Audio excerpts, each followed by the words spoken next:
సాధారణంగా ఇప్పుడు ప్రతి అంశం మీద అంటే చదువేస్తే ఉన్నమతి పోవడం కాదు, చదువు పెరిగాక ప్రతి అంశంలో కూడా చాలా వెటకారం ఎక్కువైపోయింది, అవసరం లేని చర్చ ఎక్కువైపోయింది. అందులో ఒకటి తాజాగా జగన్ చిత్తూరు జిల్లాలో అభ్యర్థుల్ని పరిచయం చేస్తూ అందులో రోజాని పరిచయం చేశారు. రోజాని పరిచయం చేసేటప్పుడు నా సోదరి ఆమెను ఆశీర్వదించండి అని చెప్పుకొచ్చారు. దీంతో రోజా అంటే విపరీతమైన కడుపు మంట ఒక సెక్షన్కి ఉంది. అది ఎక్కువగా మెగా అభిమానులకు ఉంటుంది. ఎందుకంటే గతంలో తెలుగుదేశం పార్టీలో ఉన్నప్పుడు రోజా మెగా కుటుంబాన్ని టార్గెట్ చేసింది. రోజా తెలుగుదేశం తరపున ఇప్పుడు వైఎస్ఆర్ కాంగ్రెస్ పార్టీ తరపున కూడా మళ్ళీ ఇక్కడ వీళ్ళిద్దరు ప్రత్యర్థులు కావడం వల్ల ఇప్పుడు మళ్ళీ ఆవిడే టార్గెట్ చేస్తూ ఉంటుంది. కాబట్టి ఆవిడ్ని మెగా అభిమానులు గట్టిగా టార్గెట్ చేస్తారు. తెలుగుదేశం వాళ్ళకి వీళ్ళంత తీవ్రం కాకపోయినా వాళ్ళకి తీవ్రమైనటువంటి కోపం ఉంటుంది. మేబీ అనిత లాంటి వాళ్ళకు ఉన్నటువంటి కోపం వల్ల కావచ్చు. ఎందుకంటే ఒకప్పుడు ఆమె వెనకబడింది ఈవిడ మూలంగా కాబట్టి కావచ్చు.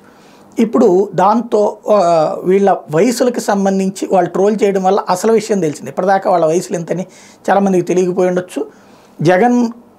జగన్ కంటే కూడా రోజా 1 నెల పెద్దది అన్నటువంటిది వీళ్ళు ప్రొజెక్ట్ చేస్తున్నారు అన్నమాట. జగన్ వచ్చేటప్పటికి 21 డిసెంబర్ 1972లో పుడితే రోజా 17 నవంబర్ 1972లో పుట్టిందంట. అంటే జగన్ డిసెంబరు, 7 నవంబర్, అంటే 1 నెల పెద్దది అంటూ 51 ఏళ్ళు ఇద్దరికి అన్నటువంటిది వీళ్ళు ఫోకస్ చేస్తున్నారు. తద్వారా వీళ్ళ ఆవేశంతోనో కోపంతోనన్నా వీళ్ళ వయసులు కూడా బయటికి తెలిసినాయి అన్నమాట.